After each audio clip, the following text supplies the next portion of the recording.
Cuando me preguntan cómo fueron los inicios en el arte, mis inicios en el arte, oye, obliga a hacer como una introspección de vida muy grande, ¿no? Y cuando digo grande, no es por los años, es por la vida que eso ha contenido, ¿no? En realidad yo creo que siempre tuve una inquietud por el arte, o por lo menos una sensibilidad. Miraba cosas de la cotidianidad que no necesariamente se observan comúnmente. Tuve una relación con el paisaje. En mi familia desde pequeño íbamos a las zonas de playa en Maracaibo. Eran referencias del paisaje del lago de Maracaibo, porque vengo de allá y soy de allá. Y después una relación también muy cercana con ese océano de playas mucho más profundas, marinas, como era la Alta Guajira, por relaciones también de viajes, de vacaciones. Creo que eso me marcó a mí ese sentido y esa relación que yo he mantenido con el paisaje. Y cuando digo paisaje, tiene que ver con todo. Es el paisaje desde la naturaleza, es el paisaje de todo lo que implica esas aguas que van y vienen y la vida que lo contienen. En ningún momento yo he dejado de que ese paisaje también sea existencial. Creo, pudiera decir que eso me marcó ese acercamiento con el paisaje. Y por otro lado, pues, yo tuve la suerte que mi hermano mayor, Aquiles Asprino, estudiaba arquitectura y avanzado en arquitectura. Yo pude ver esa relación con el arte que él mantenía. Y esa cercanía la tenía muy íntima en mi casa. También la sensibilidad de mis padres, que me hicieron ver la vida de una manera distinta. Ver el paisaje, ver las flores, todo lo que acontecía en el patio de mi casa. Y eso fue, yo creo que de alguna manera abordando o formando una sensibilidad muy particular. Y no era mí, sí éramos todos. Crecimos así, viendo naturalezas, viendo flores, aproximándonos a la brisa, a la sensación de la lluvia. Y también, haciendo un resumen corto, diría que tuve la suerte, el honor, la dicha, y creo que me quedo corto, porque apenas a cuadra y media de mi casa vivía Lía Bermúdez, escultora, Premio Nacional de Arte y docente, y que formó a mucha gente desde la Escuela de Arquitectura en el área del diseño. Y yo era amiga de su casa y tenía un hijo cercano a mi edad, Bernardo, que éramos amigos, y yo tenía como una predilección de ir a esa casa, porque esa casa parecía un museo. Yo creo que esa fue mi primera relación con el arte cercano, esa cosa humana, de estar cerca de la vivencia y significación de cada obra, y ver a Lía Bermúdez trabajar en su taller con sus esculturas de hierro, y cómo de alguna manera transformaba un material en una sensación de vida muy hermosa, y ver obras de los grandes maestros cercanos a ella me pudo generar un mundo de referencias con el arte desde la vida misma. Tuve esa gran suerte, desde esa sensación de cobijo doméstico, entrar en la gran dimensión del arte. Y en el forcejeo que yo tuve entre estudiar y escoger arquitectura, Lía Bermúdez fue muy clara. Estudia arquitectura, que eso es lo que te va a aproximar más a lo que tú sientes como artista. Y ese apoyo emocional, amoroso, pues le dio rienda suelta a esa sensibilidad por el arte y por el crear que yo tuve de muchacho. Y ya pues después de haber escogido estudiar arquitectura, fue una relación como muy cercana, pero que yo venía con esos valores creados familiares, y yo diría que familiares también incluiría a Liga Bermuda.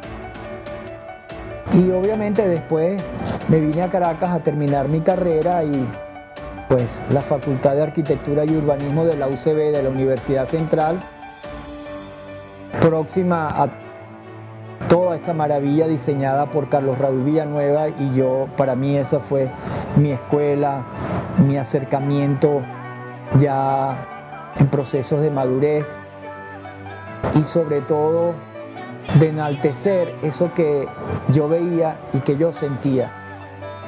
Y por decir solamente una anécdota, en la Facultad de Arquitectura, que en la fachada hay un mural de Alejandro Otero, yo agarraba y tocaba esos murales como una cercanía, como un sentir glorioso de reivindicación de eso que yo venía sintiendo. Y desde allí pues ya fui formalizando mi carrera. Me gradué de arquitecto, pero yo creo que yo nunca tuve que graduarme de artista, porque el creador te va formando cotidianamente a medida que va viviendo. Allí en la Facultad de Arquitectura tuve mis acercamientos iniciales con mi obra en los salones de arte de la Facultad de Arquitectura y Urbanismo, y de ahí empecé a confrontarme. Después vinieron los salones de jóvenes que se convocaban en el Museo de Arte Contemporáneo de Caracas, y ese fue mi otro templo. Allí, templo donde yo aprendí a vivir, aprendí a crear y aprendí el sentido libertario que debe tener el pensamiento de todo creador. La exposición desde la orilla y la otra orilla son orillas que siempre he tenido presente en mi proceso, no solamente de trabajo, sino en mi proceso de vida. Y hace poco estaba pensando que en 1984 yo tuve mi primera exposición individual. Se llamaba Interpretaciones Rocosas, diálogo entre lo natural y lo humano, que es un proceso que yo tuve con el acercamiento a la cerámica, que me llevó a reinterpretar piedras por esa relación que yo tenía con el mar, y tuve pues esa conducción o esa guiatura extraordinaria, que es otra persona que se suma en estos valores honrosos que yo pude vivenciar con Cándido Millán. Y yo tenía mucha relación con la zona del litoral central, en la zona más o menos de Playa Verde, y allí empecé pues a encontrar un escenario interesante para yo recoger toda esa suerte de fragmentos y de historias y de memorias que traía el mar del desecho. Y yo empecé a reinterpretar el paisaje a través de la recolección de toda esa serie de fragmentos de vida que llegaban a las orillas. Y esto pues de una manera amplia, a las orillas llegaba de todo, y ese ojo de alguna manera sensibilizado por todos los aprendizajes que yo había venido teniendo, empecé como a recrear reinterpretaciones del paisaje, tomando muy en cuenta, mejor dicho, a la trayectoria y la historia del paisaje en la pintura venezolana. Y eso me llevó a un encuentro maravilloso que fue con Armando Reverón y su historia. Yo también encontré un refugio en ese castillete de Armando Reverón, donde yo me aproximaba de una manera vivencial a esa vida que yo la sentía real, concreta y presente, como fue la vida de Reverón. Y eso fue prácticamente hasta ahora, 35 años después. Yo sigo reivindicando el sentido del paisaje, reinterpretándolo. Seguí muy de cerca la vida y obra, sobre todo la vida de Reverón, y se convirtió también como en una suerte de luz que alumbraba esos momentos de oscuro, de toma de decisiones, de qué hacer en el arte y en función de qué lo iba a vivir. Y fue esa etapa de integrar esas piedras rocosas que yo hacía con el mar, y muchas veces esas piedras se iban hacia el mar, hacia un registro fotográfico con gente muy cercana que me ayudaron a través de la fotografía a registrar esos momentos. Y lo que hacía después, en momentos de exposición, yo iba y llevaba esos fragmentos naturales a espacios expositivos para un reencuentro y una historia distinta de cómo era el traslado y el viaje de esos fragmentos de la naturaleza al espacio museológico. Y obviamente después eso empezó como a abrirse de una manera extraordinaria, y ya no solamente eran las piedras que recogía, los troncos, las arenas, las hojas, sino que empezaron a aparecer todo eso que el hombre como pieles desechaba, y el mar con su tiempo y su acción las convertía en historias nuevas. Y por eso empezaron a aparecer cantidad de cosas, cantidad de objetos innumerables que me ayudaron de alguna manera a estructurar esa orientación y ese proceso de transformación, ¿sí?, que yo iba llevando del paisaje a través de esos encuentros con la memoria, que eran como viajes desde una orilla, se llevaban a la otra orilla. Yo, de alguna manera, con el paisaje a cuesta, como ya he comentado, yo iba reivindicando la huella del hombre. Por eso mi exposición de hace 35 años que mencioné era Diálogo entre lo natural y lo humano, es cómo el desecho es parte de la existencia y de nuestra propia cotidianidad. Pues me interesó hacer énfasis también en el sentido de la memoria. Todos esos objetos que ya venían procesados por el mar habían dejado la memoria de sus propios relatores para convertirse en historias nuevas que se integraban y se mimetizaban al paisaje. Empecé a descubrir ese mundo de la memoria, pero con un sentido del aquí y el ahora. Yo no me iba a relatar historias pasadas, sino qué me estaba contando a mí en ese momento ese objeto, que han sido miles de objetos, cientos de objetos, miles de objetos que pude vivenciar en mi camino justamente en el litoral central. Y los cambios fueron dándose a medida que el desarrollo de toda esa franja costera iba cambiando. De repente me iba muy temprano a vivenciar esas horas reveronianas del encuentro de la luz del mar y de la brisa, y de encontrar unos objetos que a esa hora tenían una luz distinta y una historia distinta. Entonces fui como trabajando esa suerte de urdimbre humana y entendiendo que el paisaje iba cambiando también por la acción del hombre. Algunas veces noble, otras no tanto.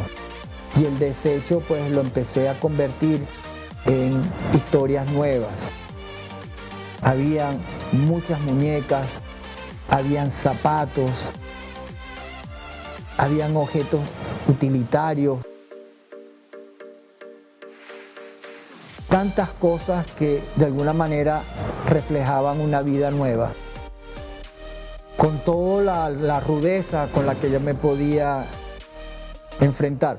Pero encontré también una suerte de poética en todo esto, que de alguna manera me aliviaba o contenía ese enfrentamiento con una cruda realidad que es el deterioro del paisaje, el deterioro del ambiente.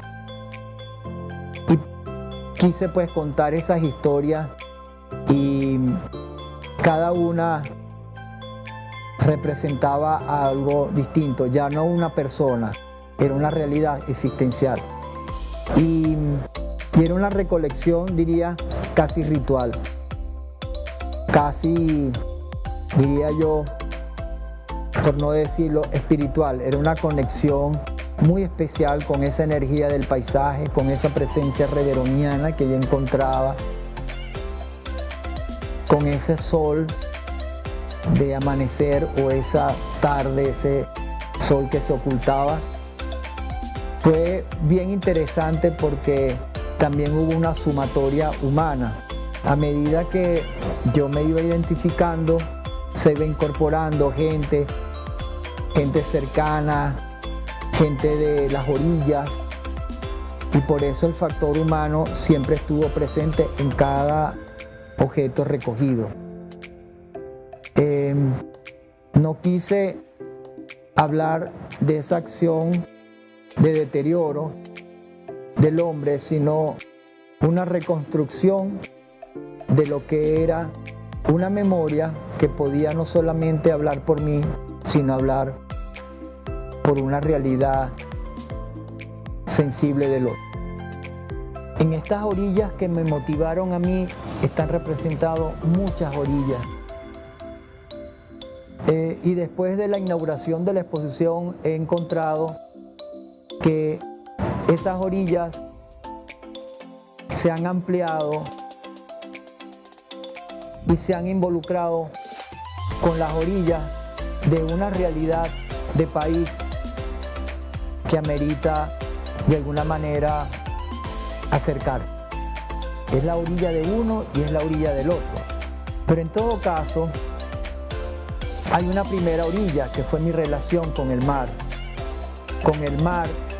que desde pequeño en mis relatos siempre ha estado presente.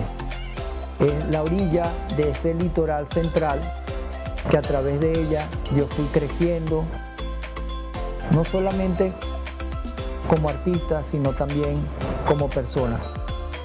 Seguí esos pasos de Armando Reverón, pero también seguí los pasos de todo ese contingente humano que también desarrollaba la orilla. La orilla también de todos esos elementos y de todos esos objetos transformados en memoria que traían las mareas y que de alguna manera recibían mi andar por las playas del litoral central. Pero obviamente se fue transformando toda esta orilla y por estas particularidades, estos particulares desarrollos urbanos, arquitectónicos y espaciales que transforman el espacio natural, esa orilla se fue apagando. Tanto que en mis recorridos ya no era la playa que venía con su generoso aporte de luz y de energía a bañarnos, a rodearnos, a alimentarnos de vida, y eran transformadas y cambiadas por masas arquitectónicas. Y tanto fue así el desarrollo de esas vías de comunicación del litoral central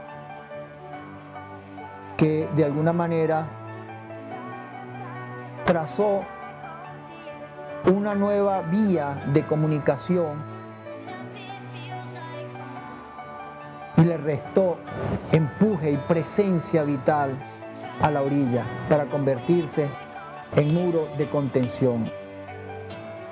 No solamente de esas aguas que van y vienen, sino de ese espíritu humano que le daba presencia y vida y significación a esa orilla, en este caso de María Abajo, del puerto de La Guaira, de Playa Verde.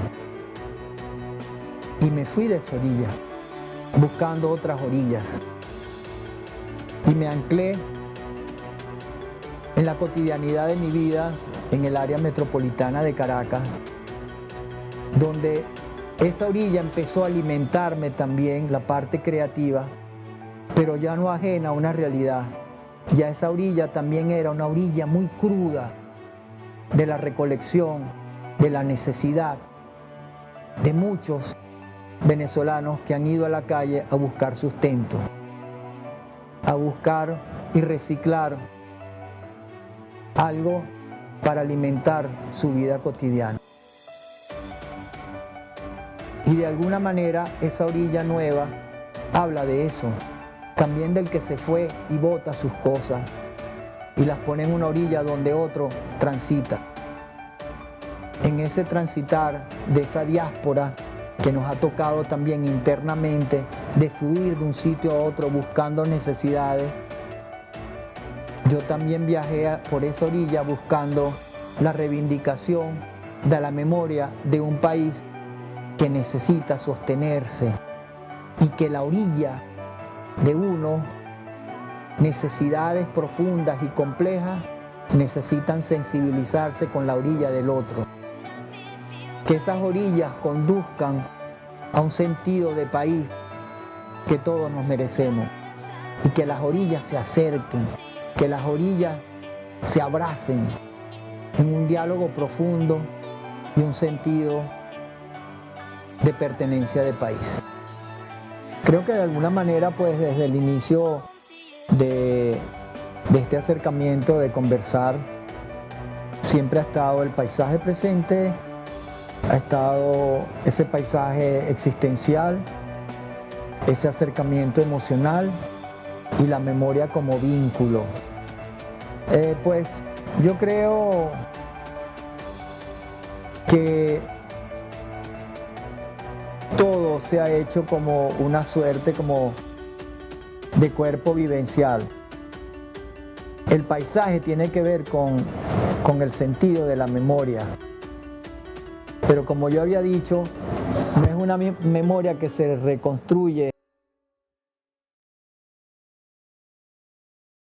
desde lo lejano, sino una memoria que obliga a replantear la mirada y el acercamiento sensible, nuevamente cito, a un aquí y una ahora. El paisaje también se lleva por dentro, el paisaje se reconstruye por dentro, el paisaje tiene que ver con esa mirada alterna a tu eje de visión, a tu foco de vida, con el sentido de ampliar los escenarios humanos que de alguna manera se involucran.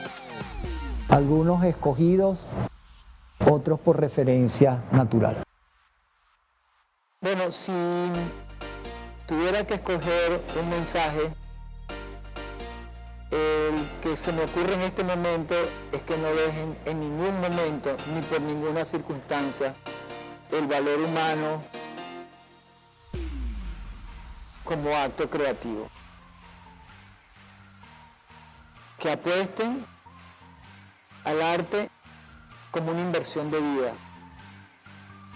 Que apuesten al arte no solamente un retrato de sus propias necesidades, sino que busquen en las necesidades del otro una mirada oportuna para encontrarse también desde lo más íntimo y desde la significación más grande existencial. Que insistan en que el trabajo creativo